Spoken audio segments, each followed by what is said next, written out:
Now, if we look at home prices just over the past months, we can see that we're actually up a little bit. And again, this reflects the fact that a lot of lower priced homes are getting sold faster. Homes at the extreme, and again, this statistic has stayed the same throughout.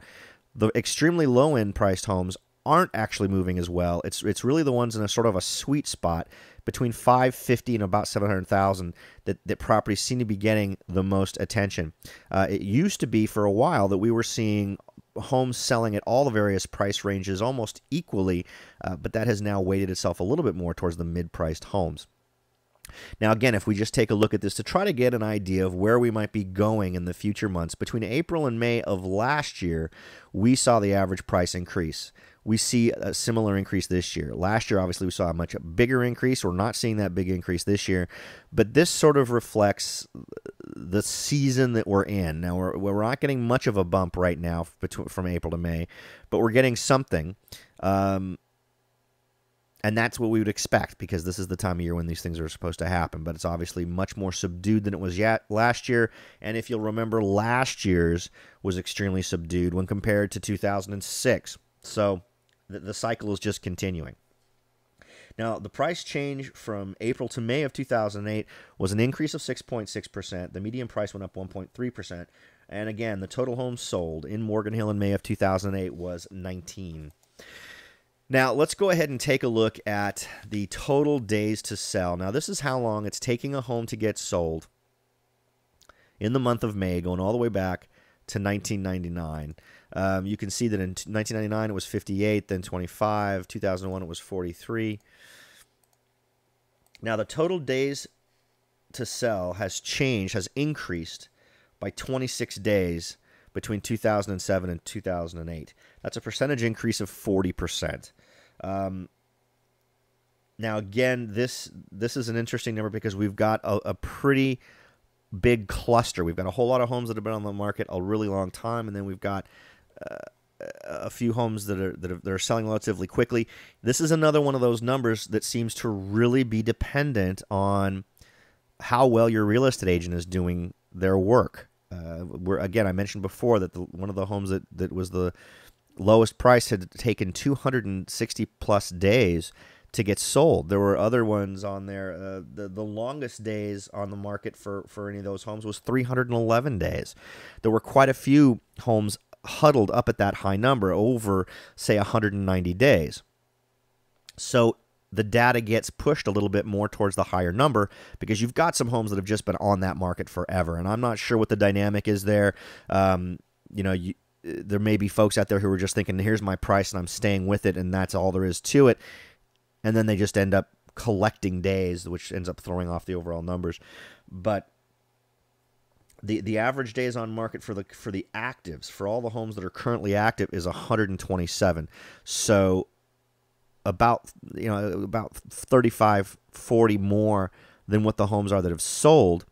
So there's obviously a lot of homes out there that have been on the market for a long time. They need to be reevaluated by their sellers and their listing agents to get these things put together more intelligently so that they're going to get sold. Now let's go ahead and take a look at the days to sell over the previous months. And this goes back to February of 2007. And again, some past months showed the same sort of phenomenon that I've talked about before. For instance, back in March, we talked about how there were several homes that were just unbelievably delayed in getting sold, that had been on the market forever, for 400 and plus days. And because there were so few sales in March, it skewed the numbers. While I would argue that this 91-day number is skewed, it's not skewed enough, I think, to completely discount it. Again, what's going to affect this 91-day number? It's going to affect you. It's going to be affected by you, your agent, and your attitude, because there are definitely homes selling out there in under 2, 3, 4 weeks. It really seems to come down to how well is it marketed, how well is it priced, how aggressively is it being put out there in front of the buying public, how good is it at getting the attention of buyers. That's really what it's coming down to. Just saying that all the homes are taking at least 3 or 4 weeks to sell isn't accurate. I can show you plenty of homes that sold this last month in 3 days, and 5 days, and 7 days, and 11 days. There are too many examples of these homes getting sold well for it to strictly be a factor of just the supply and demand or any of these other things. It clearly there's a lot of influence going on here on who's marketing the home. Now, on the days to sell, between April and May, we saw a 28.3% decrease, actually, in how long it's taking homes to get sold. Again, we would statistically expect a decrease in the amount of days on market in this time of year, since this is, the market. And also, because the market sort of began in March, April, you'd actually also expect to see those numbers artificially pop up in those months, simply because when the market does start to arrive, some of the homes that have been on the market a lot longer tend to fall into the mix of homes that are selling and can increase that number. Okay, now I appreciate you taking the time to listen to what I have to say on these subjects. If you'd like to watch any of my other video presentations, listen to me any of my podcasts, read any of my other articles, please feel free to visit my website at www.soldbyrobert.com. If you'd like to write me an email, if you'd like to make suggestions on other types of data you'd like to see in any of these presentations, or you'd like to ask a question about real estate, or if you are looking for a real estate agent in your area, even though you're way outside of my area, there's a good chance that if I don't know someone out there who pays the kind of attention to the details that I do, I can find someone out there who comes close so that you can interview and see if they're going to work out for you. Now, if you'd like to talk to me about real estate or any other real estate related issues, feel free to do so at 408-852-0525. If you'd like to use AOL Instant Messenger, Google Talk, or Yahoo Instant Messenger to chat online, you can reach me at The Rebel Broker. That's my screen name.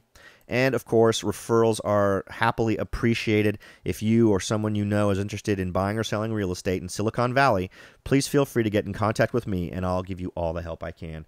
Thanks again, and I look forward to talking to you all next time.